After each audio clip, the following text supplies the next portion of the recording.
kalikuwa nakia kasha tusumbua na mabale, kanakia kanakimbia.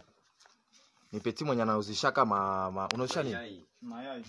Sema jina lako unasema unauzishaka. Aha.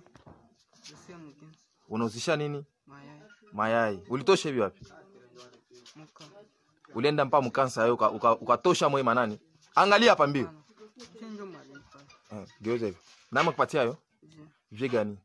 Bakutana mmoja kisha wakana. Bijie sini vile. Vie nani? Babako? Ndiyo. Babako ni soldat. Sema sauti ya mrefu. Joma alikupatia masasa akakwambia sio uendani. Yase niende beka kisha sasa tarudana kama. Sana kutoka wapi? Sana rudia natoka wapi? Ashinda anaenda kabalinda Uvira. Balinda Uvira. Njoo kwamba ndo mwekea hayo. Alikufundisha kisa kuzipiga jone na zipiga. Juu ulianza zipiga depuis ça on kwa zipiga. Nama alikufundisha. Wewe alikuwa anabiwa? Nilikuwa na vio depuis zamani. Sawa. Njoo Petit exaucé tunamkamata. Petit, utapigania Petit, utapigania nje kabisa. Utapigania nje. Kweli Petit yangu. Angalia soko. Jina lako nani? Jina lako nani? David. David. Utaweza kabisa? Utatugombania. Charger lako iko wapi? Charger. Haiko hapa. Haiko hapa. Charger zilisha hii. Pale ni sawa kabisa. Kila kitu inaendelea mimi naona. Kuipiga. Naosha kuipiga bien. Pia unaweza kupiga. Pia unaonesha. Haina njoo. Haina, kokota nguvu. Inakale. Inakale. Batakusaidia kule.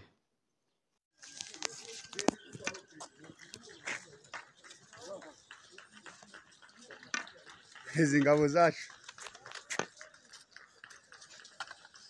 Hagarara fadi, hagarara fadi. Hagarara.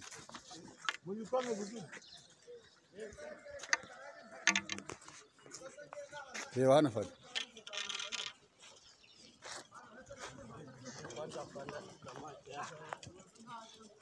Pomela mwana mwasi oyo waza congolaise pazo lukakota na Angola. Je lance un message d'urgence au gouvernement congolais. D'urgence à Mekagozwa. Mesure de prudence pour la sécuriser le peuple congolais. On ne peut pas continuer à mourir comme ça. Ça, c'est un message que je lance d'urgence au président de la République. Tant que société civile que nous sommes, je vous lance ce message. Que cette vidéo soit arrivée jusqu'à la présidence pour qu'il trouve ce qui se passe au Angola. Ça, c'est un message d'urgence. La vidéo est là. Je ne suis pas là pour vous parler, mais regardez comment les réactions des Angolais, comment ils nous traitent ici en Angola. S'il vous plaît, les instances supérieures, l'ONU, je vous lance le message. Communauté internationale. Mbega ikibuga cy'indege cya Kavumu kabisa. Kavumu Tombe. Ibifaru. Zawani Tutu. Mbega Kisekedi mani mahoro n'imigisha kabisa. Arambe ku president paka tugeze Kinshasa. Azaveho kundi. Wacu.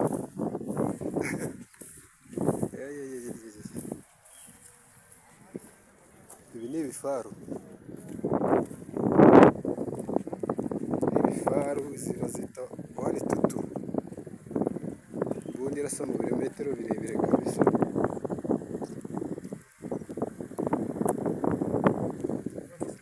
Uyu ni umugabo wafashe ikibuga cy'indege bamwita Cisco Ariel ndamukunda.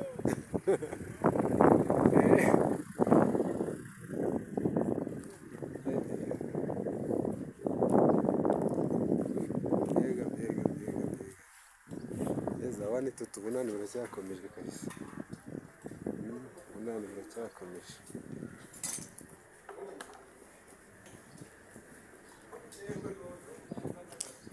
Nah.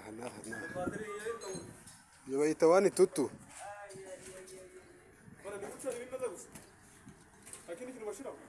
Oya, ni kompori loading iri nyuma. Izi niza turasagaho mu gitondo. None duse tuzifata. Oya, ni Kisekedi friendly force. Ubuzi ibyo dukeneye.